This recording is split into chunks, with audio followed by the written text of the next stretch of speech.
ሰበር ዜና በትግራይ የቦምብ ድብደባ እንዲፈጸም ታዘዘ። ጉዳዩን የተመለከተ ጥብቅ ወታደራዊ ዕቅድ አፈትልኳል። በሌላ በኩል የኢትዮጵያ አየር ኃይል ትዕዛዝ ተሰጥቷል። የአየር ኃይሉ አዛዥ ድባቅ ለመምታት ተዘጋጅተናል ሲሉም በይፋ ተናግረዋል። በሁሉም ግንባሮች ሜካናይዝድ አሃዶች የተሰማሩ ሲሆን የመከላከያን ወታደራዊ አቋቋም የሚያሳይ የሳተላይት ምስልም ተሰራጭቷል። የከበረ ሰላምታችን በያላችሁበት ይድረሳችሁ። ለአሁን የተደመጡ እናንተን የሚመጥኑ መረጃዎችን አጠናክረን መተናል። ታማኒ መረጃዎቻችን ለብዙዎች ተደራሽ እንዲሆን አስቀድማችሁ ቪዲዮን ላይክ፣ ኮሜንትና ሼር እንድታደርጉን ጠይቃለን። ዋና ዋናዎቹን እናስቀድም። በትግራይ የቦምብ ድብደባ እንዲፈጸም ትዕዛዝ ተሰጠ። ይህ ወታደራዊ ዕቅድ የተመለከተ መረጃ ከመንግስት ጓዳ አፈትልኮ ወጥቷል።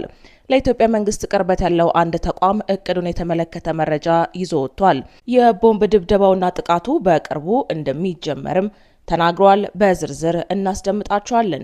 ባለፈው ቅዳሜ በወልቃይት ሸራሪና የአየር ላይ ጥቃቶችን የፈጸመው የኢትዮጵያ አየር ኃይል በትግራይ ጉዳይ ትዕዛዝ ተሰጠው። የአየር ኃይሉ አዛዥ ድባቅ ይመታሉ፣ ለዚህም ተዘጋጅተናል ሲሉ በይፋ ተናግረዋል።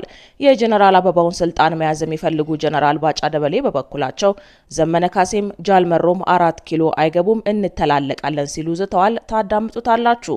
የብልጽግናው መንግስት የወሰደው እርምጃ የኢትዮጵያን ሕዝብ ማጥ ውስጥ እየዘፈቀው ነው። አብይን አስቀድመው ቢያስጠነቅቋቸውም ቢመክሯቸውም አሻፈረኝ ብለው የወሰዱት የፖሊሲ ለውጥ ሰፊውን ሕዝብ ከባድ ቅርቃር ውስጥ ከቶታል። ይህንን ጉዳይ በተመለከተ አንድ ከፍተኛ ባለሙያ ሰፊ ትችት መንግስት ላይ ሰንዝረዋል።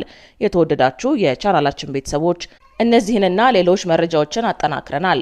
በዜናዎቻችን ላይ እንዲሻሻልና እንዲስተካከል የምትሉትን ጉዳይ ጨዋነት በተሞላበት መንገድ በአስተያየት መስጫው እንድታስቀምጡልን እንጠይቃለን። አሁን ወደ ዝርዝሮቹ እናመራለን። የብልጽግናው መንግስት የወሰደው እርምጃ የኢትዮጵያን ሕዝብ ማጥ ውስጥ እየዘፈቀው ነው። አብይን አስቀድመው ቢያስጠነቅቋቸውም ቢመክሯቸውም አሻፈረኝ ብለው የወሰዱት የፖሊሲ ለውጥ ሰፊውን ሕዝብ ከባድ ቅርቃር ውስጥ ከቶታል። ይህንን ጉዳይ በተመለከተ አንድ ከፍተኛ ባለሙያ ሰፊ ትችት መንግስት ላይ ሰንዝረዋል።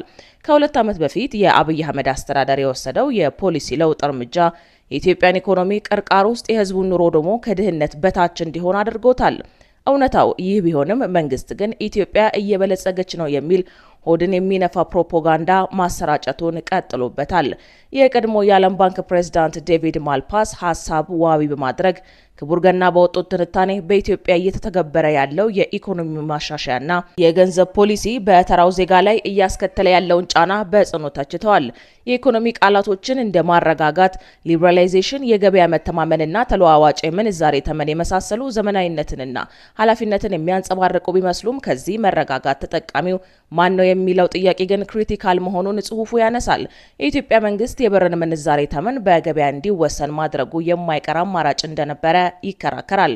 ዓለም አቀፍ የፋይናንስ ተቋማትም ይህንን በመደገፍ የውጭ ምንዛሬው ገበያው በነጻነት እየሰራ መምጣቱን፣ የውጭ ንግድ ገቢ መጨመሩን፣ የዋጋ ግሽበት ከነበረበት ከፍተኛ ደረጃ መጠነኛ መሻሻል ማሳየቱን እንዲሁም የዕዳ ሽግሽግ ሂደቱ እርምጃ እያሳየ መሆኑን እንዳበረታች ውጤቶች ይጠቅሳሉ።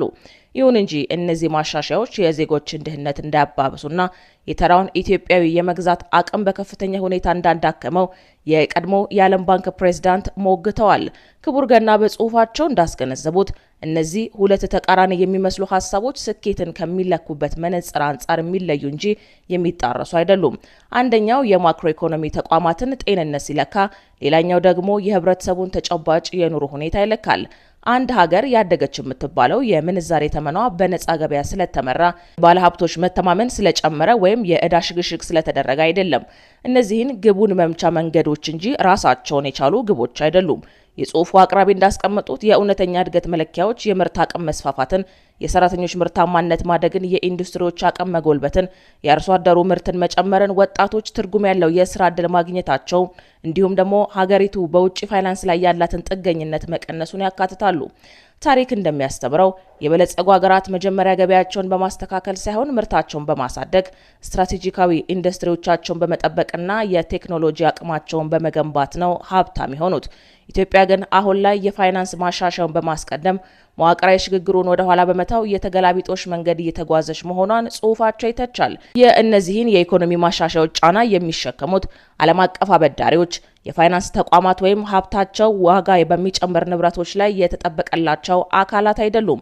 ይልቁንም የኢኮኖሚ ማሻሻያ ጫና በዋናነት የሚያርፈው በደሞዝ ተከፋዮች፣ በአነስተኛ የንግድ ተቋማት፣ በሸማቾች፣ ከውጭ የሚገቡ ግብአቶች ውድ በሆነ ዋጋ በሚገዙ አርሶ አደሮችና እጅግ ውድ ወደ ሆነው የስራ ገበያ አዲስ በሚቀላቀሉ ወጣቶች ላይ ነው። በመሆኑም እነዚህ የኢኮኖሚ ድንጋጤን የመቋቋም የሌላቸው የህብረተሰብ ክፍሎች ለማክሮ ኢኮኖሚው መረጋጋት ዋነኛ የፋይናንስ አድራጊዎች ሆነዋል። ምንም እንኳን ይህ ጫና ጊዜያዊ መስዋዕትነት ተብሎ ቢቀርብም ጊዜያዊ መስዋዕትነቶች ወደ ቋሚነት የመቀየር አዝማሚያ እንዳላቸው ታሪክ ያሳያል። እርግጥ ነው የትኛውም ሀገር ስር በሰደደ የዋጋ ግሽበት፣ የተዛባ የምንዛሬ ተመንና ሊቋቋሙ በማይችለው የህዝብ ፋይናንስ ውስጥ ሆኖ ሊበለጽግ አይችልም። ነገር ግን ኢኮኖሚያዊ መረጋጋቱ የማንን ፍላጎት ለማሟላት ነው? መረጋጋቱ በራሱ ብቸኛ ግብ ከሆነ ኢኮኖሚው ከልማት ቅድሚያዎች ይልቅ የፋይናንስ አመልካቾችን ወደ ማሟላት ይሸጋገራል። በውጤቱም በጀቶች ጤናማ ሲሆኑ ቤተሰቦች እየደኸዩ ይሄዳሉ። የውጭ መተማመን ሲጨምር የሀገር ውስጥ የመግዛት አቅም ይዳከማል። በመጨረሻም የኢኮኖሚ ፖሊሲው ህዝብን ከማገልገል ይልቅ ገበያንና አበዳሪዎችን ወደ ማርካት ይዞራል። የቀድሞ የዓለም ባንክ ፕሬዝዳንት ለማስታወስ እንደሞከሩት የማክሮ ኢኮኖሚ ስኬት ማለት ማህበራዊ ስኬት ማለት አይደለም። ታሪክ በመጨረሻ የሚጠይቀው ጥያቄ ገበያው ቀልጣፋ መሆኑን፣ የምንዛሬ ተመኑ ተለዋዋጭ መሆኑን ወይም የዋጋ ግሽበቱ የታሰበው ግብ ላይ መድረሱን ሳይሆን ማሻሻያው ሀገሪቱን ከበፊቱ የበለጠ ጠንካራ አድርጓታል የሚለው ነው። የማክሮ ኢኮኖሚ አመላካቾች እየተሻሻሉ ህዝቡ እየደኸየ የሚሄድባትን ሀገር መረጋጋት ልታመጣ ትችል ይሆናል። ነገር ግን እድገትን ታመጣለች የሚለው ምላሽ አሁንም ምላሽ ያላገኘ ጥያቄ መሆኑን በጽሁፉ በጽኑ ያስገነዝባል። በቀጣይ መረጃ ባለፈው ቅዳሜ በወልቃይት ሸረሪና የአየር ላይ ጥቃቶችን የፈጸመው የኢትዮጵያ አየር ኃይል በትግራይ ጉዳይ ትዕዛዝ ተሰጠው። የአየር ኃይሉ አዛዥ ድባቅ ይመታሉ፣ ለዚህም ተዘጋጅተናል ሲሉ በይፋ ተናግረዋል። የጀነራል አበባውን ስልጣን መያዝ የሚፈልጉ ጀነራል ባጫ ደበሌ በበኩላቸው ዘመነ ካሴም ጃልመሮም 4 ኪሎ አይገቡም እንተላለቃለን ሲሉ ዝተዋል። በየግንባሩ ወታደራዊ እንቅስቃሴው በከፍተኛ ፍጥነት ሲለዋወጥ አየር ኃይሉ ወደ ተሟላ የድሮንና የጀት ውጊያ ሊገባ ተዘጋጅቷል። ህወሓት በተለያዩ ግንባሮች በውስጥም በውጭም ከአጋሮቹ ጋር ተባብሮ ኃይሉን ከሱዳን እስከ ኤርትራ ድንበር፣ ከራያ እስከ አፋር ግንባር፣ ከወልቃይት እስከ ጠለምት ግንባር እያንቀሳቀሰ ነው።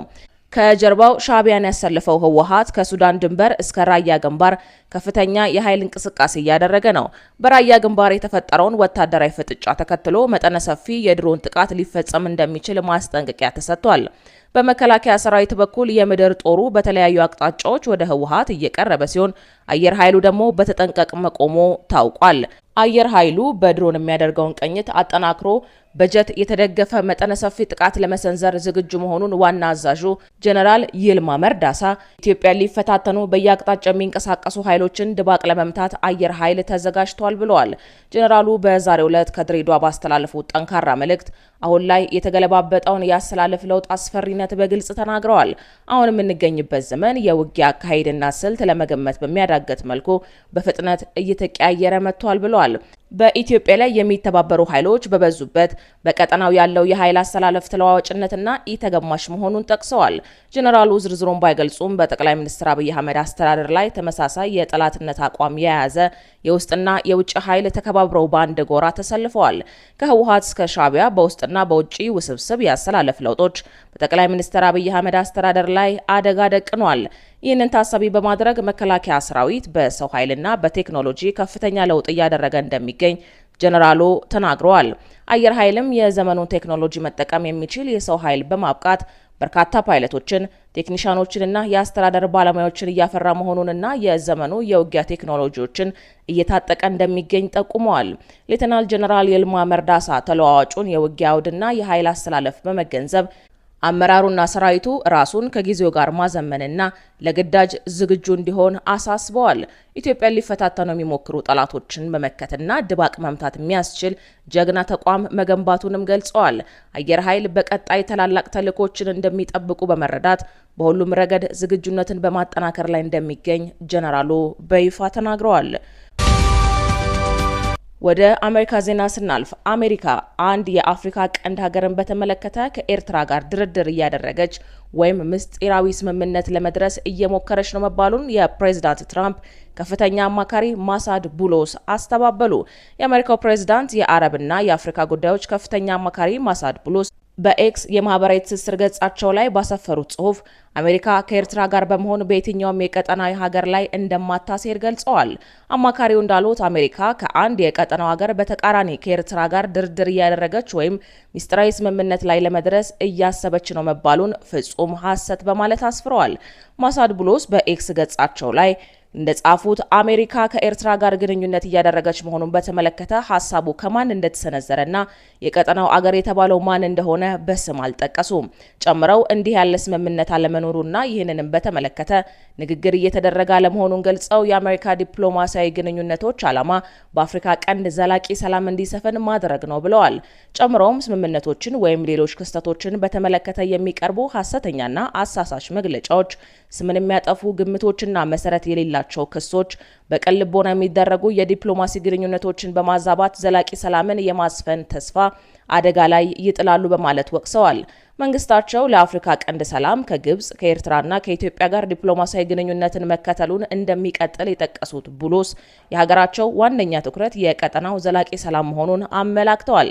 የፕሬዝዳንት ዶናልድ ትራምፕ ከፍተኛ አማካሪ እንዲህ ያለውን ማስተባበያ በማህበራዊ ሚዲያ ላይ ሲጽፉ ባለፉት 2 ሳምንታት ይህ ለሁለተኛ ጊዜ ነው።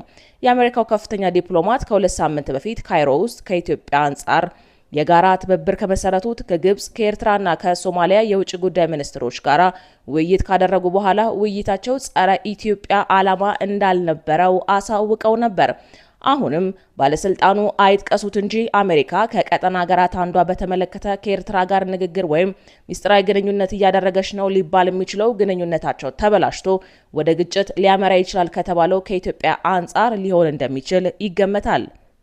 የአሜሪካው ፕሬዝዳንት የአረብና የአፍሪካ ጉዳዮች ከፍተኛ አማካሪው ማሳድ ቡሎስ ካይሮ ውስጥ ውይይት ካደረጉ በኋላ ባለፈው ሳምንት በኤክስ ገጻቸው ላይ ባሰፈሩት ጽሑፍ ከሀገሪቱ የውጭ ጉዳይ ሚኒስትሮች ጋር ያደረጉት ንግግር ተገቢ ያልሆነ ገጽታ ተሰጥቶት ተዘግቧል ሲሉ ተቃውመውታል። በመጨረሻም በትግራይ የቦምብ ድብደባ እንዲፈጸም ታዘዘ። ይህንን ወታደራዊ ዕቅድ በተመለከተ መረጃው ከመንግስት ጓዳ አፈትልኮ ወጥቷል። ለኢትዮጵያ መንግስት ቅርበት ያለው አንድ ተቋም እቅዱን የተመለከተ መረጃ ይዞ ወጥቷል። የቦምብ ድብደባውና ጥቃቱ በቅርቡ እንደሚጀምርም ተነግሯል። በኢትዮጵያ የውጭ ጉዳይ ሚኒስቴር መስሪያ ቤት ስር የሚተዳደረው ሆርን ሪቪው የተሰኘ የቲንክ ታንክ ተቋም በትግራይ ታቅዷል ስለተባለው የቦምብ ጥቃት አስደንጋጭ መረጃን ይዞ ወጥቷል። ተቋሙ የደህንነት ምንጮችን ዋቢ በማድረግ ባጋራው የትንታኔ ዘገባ ህወሓት በተለያዩ የትግራይ ከተሞች ከባባድ የቦምብ ጥቃቶችን ለመፈጸም ዝግጅቱን አጠናቋል። የዚህ የቦምብ ጥቃት ዓላማም ጥቃቱን ብልጽግና እንደፈጸመው ለማስመሰል በትግራይ ህዝብ ዘንድ ብልጽግናን የተጠላ ለማድረግ እንደሆነ ዘገባው ጠቅሷል። በቅርቡ ከፍተኛ የህወሓትና የሻዕቢያ አመራሮች ተገናኝተው መክረዋል የሚለው ተቋሙ የውይይቱ ትኩረትም የፖለቲካ ተጽዕኖን መልሶ ማግኘት፣ በህዝብ ዘንድ በፌዴራል መንግስቱ ላይ ጥላቻን ማሳደግና በፌዴራል ባለስልጣናት ላይ ሰፊ ህዝባዊ አመጽ ለመቀስቀስ አመቺ ሁኔታዎችን በመፍጠር ላይ ነው። እነዚህ ጥረቶች በተለመደው የፖለቲካ ቀስቀሳ ብቻ የተገደቡ ሳይሆኑ አካላዊና የመረጃ ወይም ደግሞ ኢንፎርሜሽናል ገጽታዎችን ካካተተ ሰፊ ስትራቴጂ ጋር የተያያዙ ናቸው ተብሏል። የደህንነት ክሶቹ ዋና ማዕከል በትግራይ ክልል ውስጥ በተለያዩ ቦታዎች ላይ የተቀናጁ የቦምብ ጥቃቶችን ለመፈጸም የታቀዱ እቅዶች ላይ ውይይት ተደርጓል የሚለው ነጥብ ነው። ክቡራትና ክቡራን የአዲስ ፖስት ሚዲያ ቤተሰቦቻችን ለሰዓቱ የተዘጋጁት መረጃዎች እነዚህን ይመስሉ ነበረ። መረጃዎቻችንን እስከ ፍጻሜው ድረስ ስላደመጣችሁ ከልብ እናመሰግናለን።